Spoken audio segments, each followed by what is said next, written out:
کیوں پیدا کیا گیا ہوں؟ مطلب جب تک وہ اپنے آپ کو نہیں سمجھے گا، اقبال نے کہا تھا اپنے من میں ڈوب کر پا جا سراغ زندگی، میرا نہ بنتا ہے نہ بن اپنا تو بن۔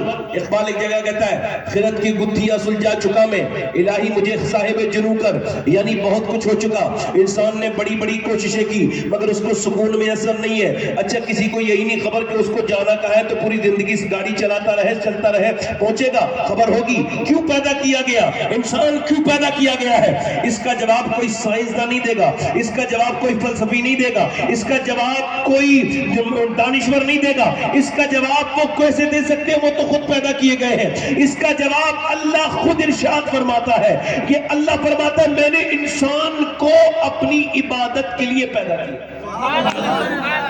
صاف صاف اللہ ایک جگہ فرماتا ہے میں نے موت اور حیات اس وجہ سے بنائی کہ انسان پرکھا جائے، اس کی آزمائش ہو سکے کہ تم میں سے کون اچھے عمل کرتا ہے، کون اللہ کو بھول جاتا ہے۔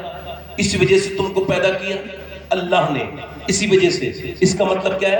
انسان دو بار پیدا ہوتا ہے، مطلب ایک بار پیدا ہوتا ہے، امام مالک فرماتے ہیں دو بار پیدا ہوتا ہے، یعنی ایک بار پیدا ہوتا ہے اس کے ہاتھ میں تلوار ہوتی ہے اور وہ اسلام کو ختم کرنے کے لیے چلتا ہے مکے کی گلیوں میں، اور جب دوسری مرتبہ وہ پیدا ہوتا ہے، ایک مرتبہ پیدا ہوتا ہے تو ہاتھ میں اس کے تلوار ہے، نام اس کا عمر بن خطاب ہے، اور جب وہ تھوڑی دیر کے بعد دوسری بار پیدا ہوا تو اس کا نام عمر فاروق اعظم بن جاتا ہے اور وہ پوری دنیا میں اسلام کو سمجھا دے۔ نعرہ تکبیر، نعرہ رسالت، فضیلت اسلام زندہ باد۔ یعنی اللہ نے اسلام انسان کو کیوں پیدا کیا؟ یہ ایک سوال ہے، ہلکا سا ایک اور کم کر ٹریبل بڑھا دو، مائک آپ کا بہت اچھا ہے کہ کوئی کمی نہیں مائک کے اندر آپ کے۔ اب میری بات غور کیجئے گا، اس کا مطلب یہ مولا کائنات نہج البلاغہ میں ارشاد فرماتے ہیں، اپنے خطبے میں ارشاد فرماتے ہیں کہ زندگی آزمائش ہے، اور ایسا نہیں ہے کہ صبح آزمائش ہے، نہیں صبح کے بعد چاش بھی آزمائش ہے، اشراق بھی آزمائش ہے، پھر دوپہر ظہر بھی آزمائش ہے، اس کے بعد عصر آزمائش ہے، مغرب آزمائش ہے، عشاء آزمائش ہے، یعنی صبح آزمائش، شام آزمائش، رات آزمائش، دن آزمائش، بچے آزمائش، بیوی آزمائش، کھانا آزمائش، پینا آزمائش، آنکھیں آزمائش، ہاتھ آزمائش، آواز آزمائش، بولنا آزمائش، چلنا آزمائش۔ مطلب کیا ہے؟ مطلب فجر کا وقت ہے، انسان سو رہا ہے گہری نیند میں، بہت زیادہ گہری نیند ہے، اور سردیوں کا وقت ہے، بہت زیادہ لحاظ کے اندر ہے، اپنے وہ بلینکٹ کے اندر ہے، اچانک وہ اذان کی آواز آئی، اذان کی آواز نے اس کی نیند کو کھول دیا، یہ آنکھ کھلنے کے بعد مسجد کی طرف جانے کے لیے اٹھنا چاہتا تھا، مگر اس کا نفس اس سے کہتا ہے تھوڑی دیر آرام کر لے، ابھی تو بہت وقت ہے، اذانی تو ہوئی ہے، آرام کر لے، مگر اس کا ایمان کہہ رہا ہے اگر نماز قضا ہو گئی تو پھر ملے گی نہیں، اٹھ جا۔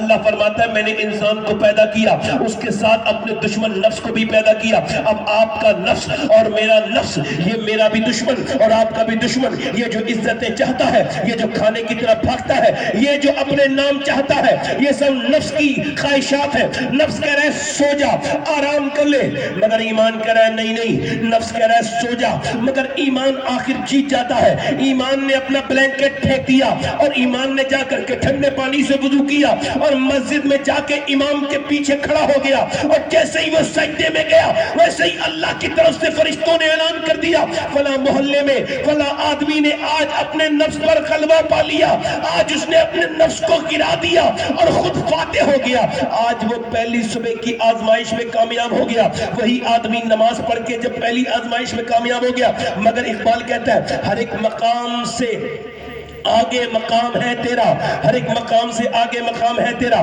حیات ذوق سفر کے سوا کچھ اور نہیں، تو اب چلا ایک کامیاب ہوا ایک آزمائش میں، اور اس کے بعد گھر پہنچا، ناشتہ کیا، ناشتہ کر کے گھر سے نکلا، ایک لڑکی سامنے ہے، بڑی بےہودہ ہے، بڑی بے غیرت ہے، بڑی بے شرم ہے، اس کے لباس بڑا خراب ہے، ایک نظر پڑی، مگر پھر ایمان نے کہا دوسری نظر نہ اٹھانا، پہلی نظر علماء کہتے ہیں کوئی بات نہیں، اور صوفیہ نے لکھا دوسری نظر ہی تو فتنہ پیدا کرتی ہے، پہلی نظر سے کچھ نہیں ہوتا، دوسری نظر ہی فتنہ پیدا کرتی ہے۔ اب دوسری نظر اٹھانے کے لیے نفس کے مطالبہ کر رہا ہے، نفس بھوک رہا ہے۔ حضرت سیدنا جنید بغدادی سے پوچھا گیا یہ حملہ نفس کا ہے؟ دھیان دیجیے گا، زندگی بہت کام آئے گی بات، یہ حملہ نفس کا ہے یا نفس یہ شیطان کا ہے؟ کیسے خبر ہو؟ تو آپ نے فرمایا یہ فرق ہے نفس اور شیطان کے حملے میں کہ اگر نفس حملہ کرتا ہے اور شیطان حملہ کرتا ہے تو شیطان کے حملے کو اگر نکال دو تو پھر شیطان دوسری مرتبہ حملہ نہیں کرتا, ایک بار نظر انداز کر دو.